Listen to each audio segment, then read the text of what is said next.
Shout out to the Detroit Times. He does great work here in Detroit. The Lions have been marked as the, quote, best team fit for Saints edge rusher Chase Young in free agency per Matt Bowen 41.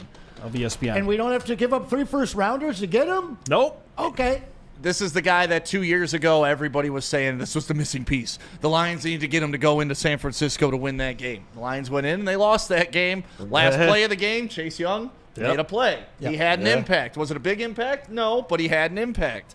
I don't know if he's the answer. I wasn't to go spend a third-round pick on him. I wasn't about that just because his work ethic has been questioned. And you know in a Dan Campbell, Brad Holmes, Chris Spielman locker room, that work ethic is not something that they ever question about their players, want to, will to. And if that's a question on this guy, you know damn well they're not going to bring him in. And you know damn well he's not going to fit the system if he gets in here and he's lazy. Or, like we were talking about in the beginning of the show, do you really think he's going to change his stripes when he gets here and become a hard worker? Odds are no. Yeah. So he's Zadarius Smith to me, right? Same dude. Sure. We got Zadarius Smith already. We don't need Chase Young. We're always going to be looking at last season in our minds and memories, thinking about the injuries. That's what we're always going to think about. As great as the year was, 15-2, it was the injuries that are going to be your overriding thought of the 2024 Lions. So to me, you can never have too much depth. We have so much depth at offense. Mm-hmm. Offense doesn't win championships. I know that we've seen some teams, but by and large, the 2 teams that were in the Super Bowl had 2 of the best defenses in the league. Mm-hmm. So for me, everybody's that's talking about going out and getting Myles Garrett, Max Crosby. I mean, there's 32 teams Twittered right now that are posting all these outlandish trades and stuff. Most of them that are half of what is probably being asked for from him. So to me, I don't see the Myles Garrett thing making sense for the the guys running the team in Allen Park. But to get a guy that you don't have to give anything up but some money, get him on a 1-year deal the way that they have been with Marcus Davenports and all of these other guys, CD Deuce, things like that, I don't mind the depth of it at all. Right. Because you're going to have Hutch out there a lot, but Z's a little long in the tooth. And if you're rotating guys and keeping them fresh. But the other thing that I like about it is I know people in Detroit are just obsessed with an edge rusher, and they want one out of this draft. I'm going to tell you right now, I've done my work on this draft. The edge rushers that are going to be available at 28 are inferior to the interior defensive linemen that are going to be available at 28. So if you get a Chase Young and you land yourself a stud interior defensive lineman, all of a sudden, what seemed to be the biggest deficit on this team and weakness of the Detroit Lions defense and the whole team in general, now you flip into a strength.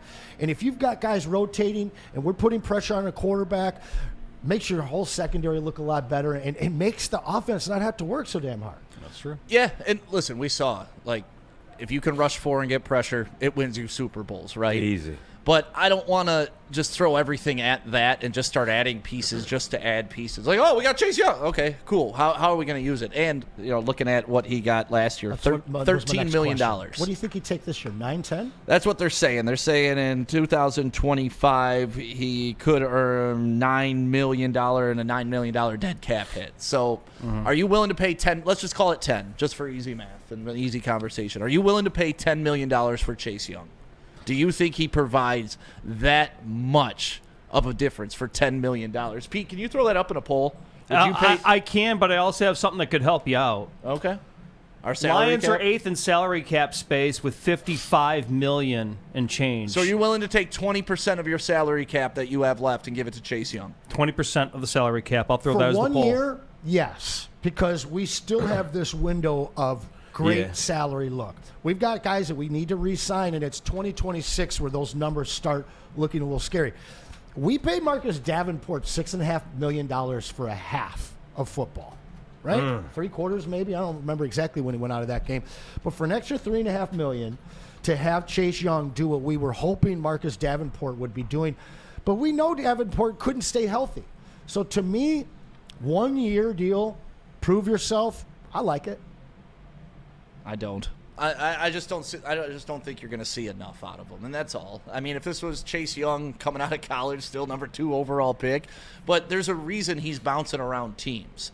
He's a guy that can help you. He's not a guy that can change your culture, and he's not a guy that really changes the season or games to that level. He's a filler. Like I said, he's a Darius Smith.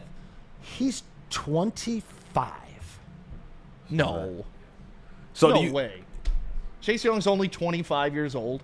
Yeah. 25. April 14th, 1999, a fellow Aries. That's surprising. I thought he was about 29, 28. How long has he been in the league? 5 years now. This is coming off his, I don't know. So that 4 seems years, wild to Chase me, Young. but yeah, I'm looking at it right here. I was guessing 28, 29. Time flies when you're having fun. And he's already moved on his 3rd team. Yep. I mean, that's realistically his rookie deal he's just coming off of, right? Yep, pretty much. So, Stick, do you think the Lions have a couple years to win a Super Bowl? Because the whole talk about getting 2020 was his first year. who was the big talk about we were supposed to trade for with 3 picks? Myles Garrett, Max Crosby. Yeah. So the whole talk about that was we have a very, very short window to win a Super Bowl. That's all we want. Do you think the window's bigger than it is, or? Yeah. Oh, yeah. Yeah, I think the window's open for at least the next 5 years. Really? At least. I think this team is set up, but by what I mean window is you're in the playoff fight. That's what I call a window. Got you. Right? Because you don't have to be we just showed you don't have to be a 15-2 team. That doesn't matter anymore. Hopefully the Lions saw we put ourselves through hell to get to this 15-2 record. Let's not do that this year. Yep. I don't care. Just as Dan Campbell calls it, the tournament. I just want to get in the tournament. And as long as the Lions are in the tournament, they're going to have a shot to win it all. I feel that way strongly for the next 5 years. I mean, Penei Sewell's still on his rookie contract. Yeah. Aiden Hutchinson. Well, no, they re-upped Penei Sewell already. But all these guys that are locked in place, your core's there. And let's go beyond what we have locked in place. People actually want to come to Detroit now. Yeah, People want to true. add to this culture That's now. true. People want to chase rings here now. yeah, And they that get a deal. extends your life a little bit too. And how did we get there? Drafting. Exactly. So for me to give up 3 first-rounders for Myles Garrett, you're giving away the pieces that have gotten you here. For a guy that's going to blow your salary up big time, a 25-year-old Chase Young that you could bring in, even on a 2-year, $10 million deal, 25 years old, he might be a problem. I don't know. I don't know what the deal is, why he's on his 3rd team after he's just finishing his rookie deal. But I'm going to say this. If those two get a hold of him and they decide that he can work here, they're going to get the most out of Chase Young, and now you've gotten yourself a major, major discount. Well, listen, at the end of the day, if Brad Holmes and Dan Campbell decide Chase Young is the guy, then clearly Chase Young's the guy. I'm not going to argue with those gentlemen. And but, Dan and Brad we trust. Yeah, Right. But in theory right now, what would you say Myles Garrett is twice the player, 3 times the player as Chase Young? Right? Yeah. I mean, his body of Myles work, Garrett could be the best defensive end in the league. It's Max Crosby, 100%. Aiden Hutchinson, Myles Garrett. Yeah. Right? Yeah. And a Watt What you brother, got, probably. Pete? I just want to bring up one point again, going back to when I was talking about D-Mac and Spencer Torkelson. Same thing as I listened to Braylon Edwards. And Braylon Edwards, if you guys remember, I don't know if you were here for this show, Anson, or not, but if it was one of your days, I think it was on Friday or Thursday of last week, where he says if you take a look at who one of the front runners are for Myles Garrett, and he goes, that would be the Super Bowl champion Eagles. He goes, if the Super Bowl champion Eagles with the best defense right now in the league, because they're the champions, are willing to sacrifice whatever they have to get Myles Garrett, that should be telling you something of how important Myles Garrett is to building a championship defense. Yeah, and to your point about the picks, Anson, those picks were needed because you were in the building stage, right? You were in the recovery of salary cap hell stage. You need those rookie contracts. To me, I look at this team as almost a finished product. And if you can go get the guy that's the finishing product, you go get him. If it costs you a couple first-round picks, because remember, these aren't the first-round picks of old Lions. This isn't 1 through 10, 1 through 5, even 1 through 15. This is damn near 30. It's almost a second-round pick. Would you give up 2 second-round picks for Myles Garrett? Well, yeah, all day long. Okay, well, All then day you're, long. you're, 2 four, second-round picks then for you're sure. 4 draft spots away from that. When you So put what it that are we- way, what are we yeah. doing I here? mean, he's right. Well, but that's a very convenient argument for you because That's why I said it. Yeah. No, 'cause the That's why I the went two with it. second rounders we would be giving up would be like 56. I brought up some stats last Thursday because we did talk about this. Yeah. I broke down the last 10 years worth of trades that involved multiple picks, first rounders and more. None of them have worked out. Braylon pointed to A.J. Brown. A.J. Brown was a first rounder and a fourth rounder, and they got a fourth rounder back in the deal. So it's just one first rounder. Frank Clark. But you're telling me that didn't work out for the Eagles? It did work out for the Eagles, but remember, 2 years ago, this is a team that made the Super Bowl. Then last year, they have an unceremonious early exit, and they didn't trade 2 or 3 first-round picks. Instead, they went and got Cooper DeJean and Kenyon Mitchell and continued to build the same way that they have built, and they won him a Super Bowl. You conveniently left out signing Saquon friggin' Barkley. Oh, but that's a signing. That's a signing. I understand that that's a signing, but that's that is super a world similar to Chase Young. Because oh my. Listen, I'm not calling it the same, but it's very similar in the fact that you're getting a young guy that right now, there's a bunch of people around that are like, where's he going to go? Do we want him? Do we want to pay a running back that's coming off of his second deal?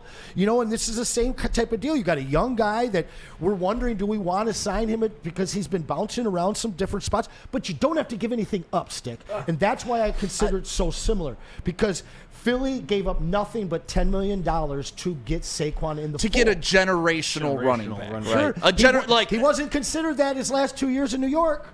And I know because why. Of Danny Dimes, because of their situation wasn't he good. He was from Little League football through Penn State, through his first 2 years in the league, beyond an injury. He came back. He was still considered an elite back in this league. At no point is Chase Young considered a top echelon defensive end. At no point in his career.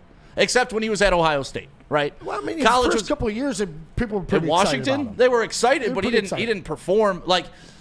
I get what you're saying, and you want to be able to spend money, not give up draft assets, but they're just two different caliber. You're getting a C player compared to an A+. Yep. Yeah, but you're talking about giving up 10 years, and the big difference between a second and a first is that extra year. You're talking about locking guys in for 5 years on a rookie deal with a administration that has proven themselves at drafting and developing players, and now we're giving those up for a guy that's on, a 1 year deal? But you're not going to find a Myles Garrett where you're drafting nowadays. Of course not. So your only chance to go get a Myles Garrett is to use those draft assets, and you got to do it. I'm all in at this point, right? You got to be. You got to burn the draft. I'm absolutely the opposite way. There's nobody that has traded multiple picks for Khalil Max that have done anything. Drago bringing up a great point in the chat. Stafford. We talked about that. Yeah, we did. We mentioned the Stafford thing. That's a win. That was the caveat. Well, A.J. Brown's the caveat. No, Stafford's that was the caveat. That was only one pick. That was only one first rounder. And that's what they would have drafted at 18 anyway. They would have gone and gotten one of those guys. And, the Tennessee was done with it. Still don't really understand why Tennessee made that trade. But to me, the track record outside of Stafford, and we did throw that in. I appreciate you saying that, Ricky. But that was the caveat. Anybody else that's given up multiple picks, it's, if anything, gone in the opposite direction for them. Frank Clark and A.J. Brown are the only guys, and again, those were only for first rounders. Frank Clark, I think, a first, second, and third, but then they also got a third back, and then the A.J. Brown was a first and a fourth, but they got a fourth back as well. So to me, I'm not taking away the silver bullets that Dan and Brad have every year. And the big thing is keeping that salary underneath the veteran scale. They got that. We're what, sixth? We're sixth in salary. That most cap. That disappears after this year. Yeah, but I would rather give Myles Garrett $20 million than give Chase Young 10. I think Chase Young is less than a third of the player of Myles Garrett. Eighth. So we're eighth. We're eighth. Yep. Okay. 55. But you still got the money. You got the money. Go get the guy. Go get the guy. Go get him, Brad. No, don't go get your guy. Go get your title. Go get your title. That's what we're doing it for. Just go get your title. Yeah. And you'd get a motivated Myles Garrett. Why not? It seems like everybody that comes out of Cleveland is motivated to try to win somewhere. Right. Look at Braylon. Look at our coworker Braylon, man. Braylen's still bitter about his time. Oh, yeah. And so would I. Oh, yeah. You know how mad you would be? You spent your whole life elite. Little League, you're elite. High school, you're elite. Yeah. You go to University of Michigan, and you are the best wide receiver to ever touch the big house field. Then you go to the pros and you're drafted by the Cleveland Browns. You worked your whole life to be drafted by the Cleveland. I hope he doesn't see this episode. Oh, no. We talk about it. Braylon knows. No, he's talking about it on the show. It came out 2 years ago that while Braylon was there Crennel, they were trying to lose. Right. The mission statement from above was, we don't want to win. Right. But they didn't tell the players that. So you got a guy like Braylon putting his body on the line. Right. Putting That's the his thing. life That's all on I think the line. about. As soon as you said that, I'm like, yo, I'm out there. I could die. He and you're literally talking about- could die, but his GM and his ownership saying, we don't really want to win, so don't tell. I didn't know that. It's literally like watching the movie Major League. I was just about to for bring that up. football. I was just about to bring that up. That's what it was. I'd be in prison if I heard that, yo. Oh, dude. Honestly, it's one of the most heartbreaking things because Braylon's my boy. I love Yeah, of Braylon. course. We've known him for a while. We were in here watching that break, watching the news break. I think we were having a team meeting. There were 7 of us in this conference room right behind Pete, something like that. Yo. And we all just are like shaking our head like, man, how crazy is that? And you hear Braylon just walk out of the room mumbling, so crazy, especially when you were on the team. Right. I'm yeah, just you like, guys didn't oh think about my it. God, Yeah. it didn't even click to me that Braylon was like, because it's your boy. You're Right. just sitting and having a Right. conversation with your boy. like, You didn't. Oh my God. I can't imagine any capacity of the life you sending your soldiers out to lose ever. Right. In anything. Right. The Rachel Phelps, that was her name in Major League. Rachel Yeah. Phelps was the owner. Yeah, and that's like Tearing ironically police in off. Cleveland. Ironically in Cleveland.